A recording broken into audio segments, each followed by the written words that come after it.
It was supposed to be an ordinary day, just like any other, yet in the span of mere hours, a seemingly calm moment turned into something far more sinister. A car was discovered, but it wasn't just any car. The vehicle was oddly positioned near a creek, abandoned in a manner that raised immediate suspicion. Something about it didn't seem right, as if it was hastily left behind. Inside, a secret was waiting to be uncovered, a clue that would lead investigators down a path none could have expected. But this discovery was only the beginning, the start of a much larger story. You see, what happened next would shock the entire community, leaving people wondering how something so tragic could occur in their quiet, close-knit neighborhood. The moment that car was found, the lives of many would change forever. Trying to find clues about the brutal murder of 18-year-old Zoe Hastings. For the first time since her body was discovered Monday, we are learning about who Zoe Hastings was and what she held dear. And we hear it from her parents through a video released to the media.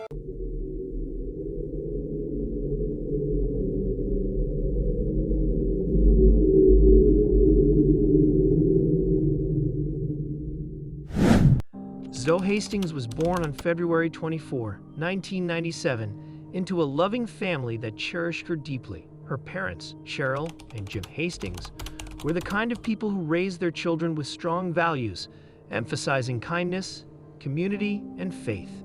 Zoe was the second of 5 siblings, growing up in a house filled with the energy of a close-knit family that did everything together. Whether it was attending church on Sundays or supporting each other in school activities, family was the center of Zoe's world. From an early age, it was clear that Zoe had a heart full of compassion. She was the type of person who could light up a room just by walking into it.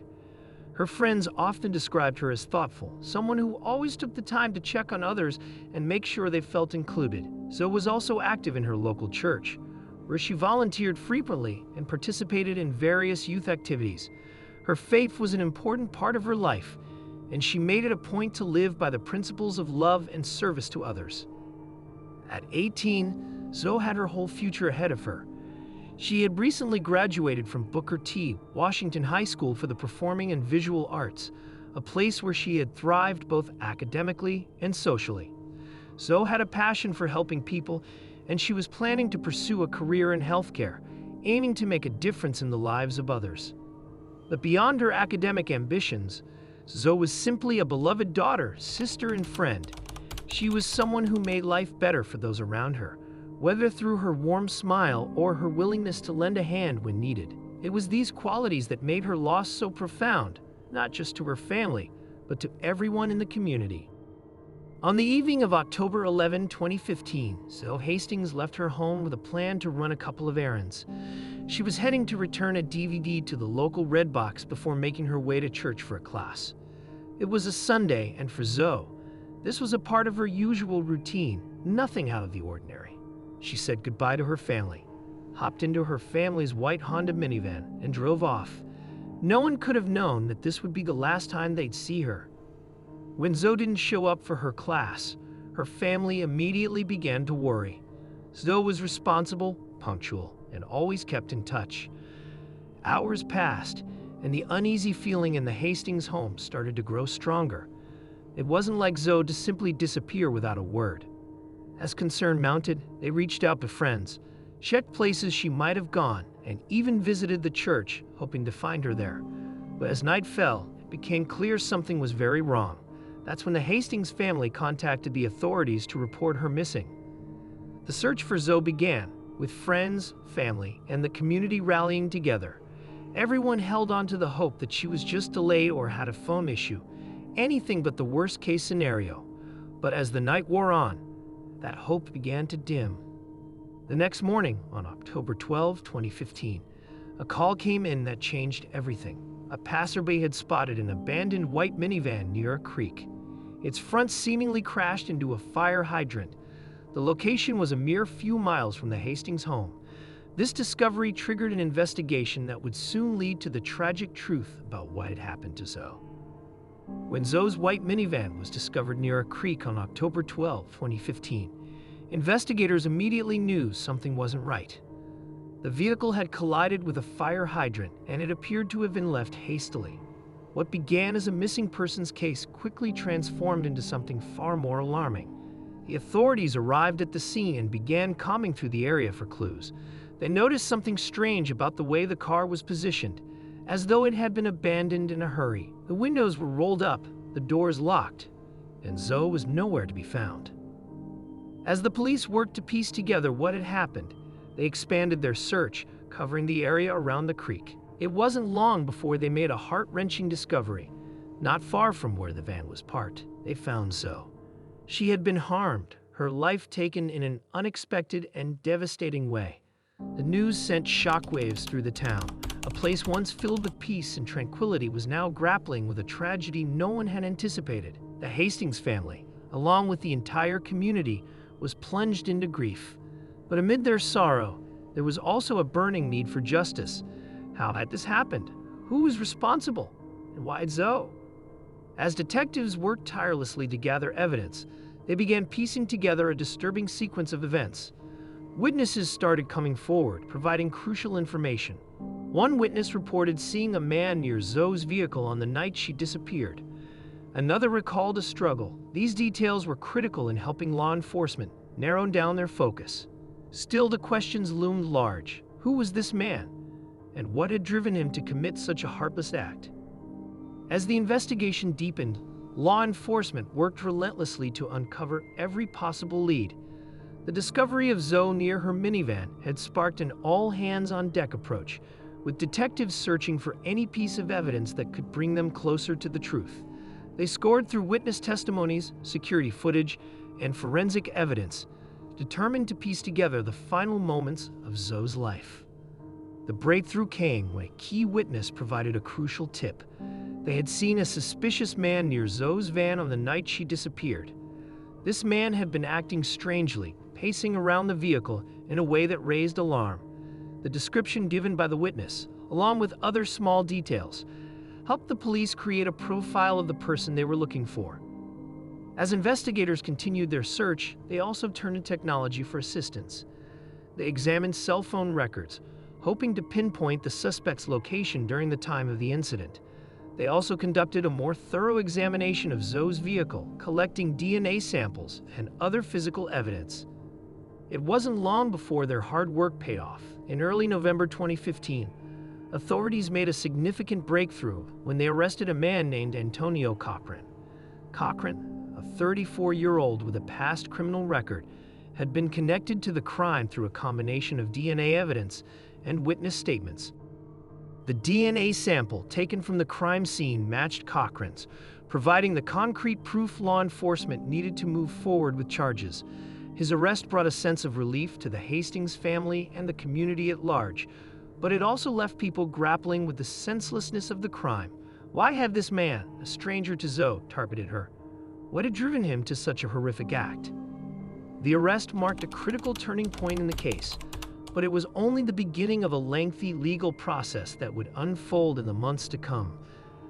Following Antonio Cochran's arrest in early November 2015, the wheels of justice began to turn. He was charged with capital offenses, and the evidence against him was solid. The DNA match found at the crime scene tied him directly to the events of that tragic night, leaving little doubt in the eyes of law enforcement. As the legal proceedings began, the Hastings families, still reeling from the loss of their beloved daughter, had to face the difficult task of attending court hearings and following the progress of the case. For them, it wasn't just about seeking justice for Zoe. It was about ensuring that no one else would experience such hardship at the hands of this man. In the courtroom, prosecutors laid out their case against Cochran. The evidence was overwhelming. The DNA found near Zoe's vehicle, the witness statements that placed him at the scene, and the cell phone records that confirmed his movements. It was clear that Cochran had lured Zoe into a dangerous situation with devastating consequences. Despite the strong case, Cochran maintained his innocence throughout the trial, but the facts spoke for themselves. As the proceedings unfolded, the community rallied around the Hastings family, offering their support. Vigils were held in Zoe's honor, and many expressed their gratitude to law enforcement for their swift action in bringing Cochran to justice. As the legal battle played out, the town remained on edge, waiting for the final verdict. Everyone hoped for closure, but there was also an undeniable sadness in knowing that nothing could bring Zoe back. The trial was a reminder of the fragility of life and how quickly things could change, even in the most peaceful places. After weeks of emotional testimonies and mounting evidence, the trial of Antonio Cochran reached its climax. The courtroom was filled with the weight of anticipation as the jury prepared to deliver their verdict. For the Hastings family and the community, every moment felt like an eternity, as they held their breath, hoping for justice to be served. Finally, the day arrived. The judge entered the courtroom, and the atmosphere was charged with tension. When the jury announced their decision, it was met with a hushed silence, followed by an audible gasp. Antonio Cochran was found guilty on all counts, including charges related to the physical harm inflicted on Zoe. The verdict brought a wave of relief mixed with sadness for the Hastings family. Justice had been served, but the pain of losing Zoe would never fade. The judge then moved on to sentencing, and the moment weighed heavily on everyone present. The prosecution argued for the maximum sentence, emphasizing the senselessness of the crime and its devastating impact on Zoe's family and the community. When the judge handed down the sentence, it echoed throughout the courtroom. Life in prison without the possibility of parole. There were tears of relief and sorrow as Zoe's family embraced each other, knowing that this chapter was finally closed, though the scars would remain. In the aftermath of the trial, the community came together in support of the Hastings family. They organized events to honor Zoe's memory, planting trees and creating scholarships in her name. The love and support from the community served as a reminder of the profound impact Zoe had on everyone around her, a legacy that would endure despite the tragic circumstances. As the Hastings family began the slow process of healing, they found strength in each other and in the memories of their beloved Zoe. Though the pain of her absence would never fully fade, they knew that Zoe's spirit would live on in their hearts and the hearts of all who knew her. The case of Zoe Hastings reverberated through her community long after the trial concluded. It left a lasting mark on everyone, sparking conversations about safety, awareness, and the importance of looking out for one another. People began to realize how crucial it was to be vigilant, even in a neighborhood that had always felt secure.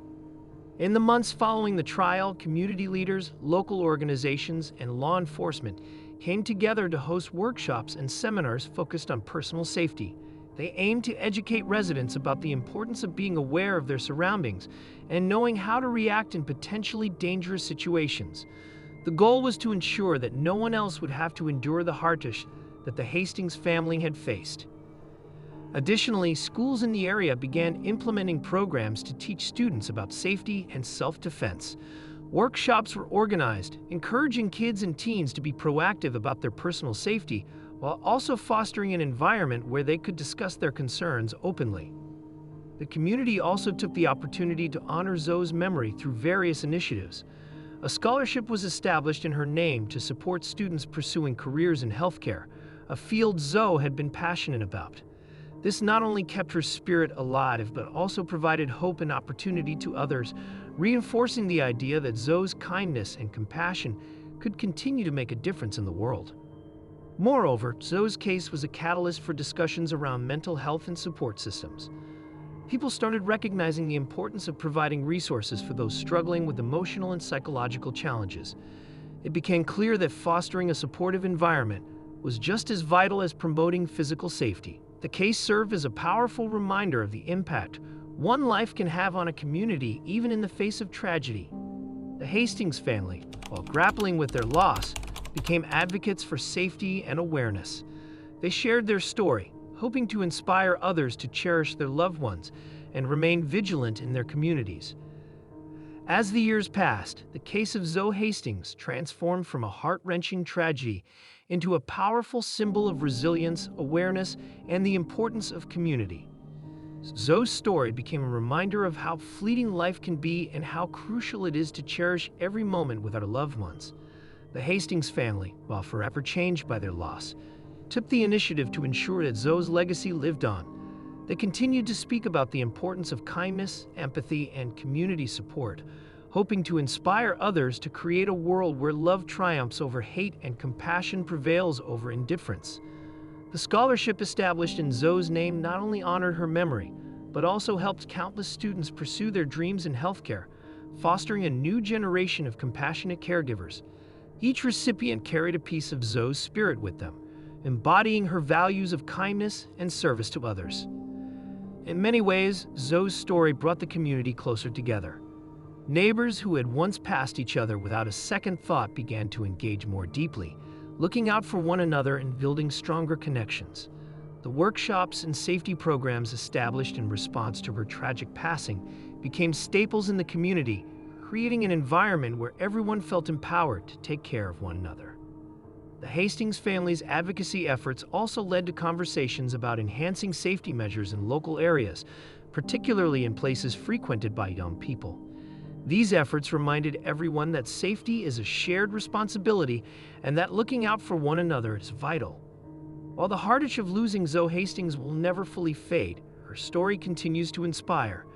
She is remembered not just for the way her life ended, but for the joy, compassion, and warmth she brought to the world. Through the tireless efforts of her family and the community that loved her, Zoe's legacy endures, serving as a beacon of hope and a call to action for everyone to live with kindness, stay vigilant, and cherish the precious moments life offers.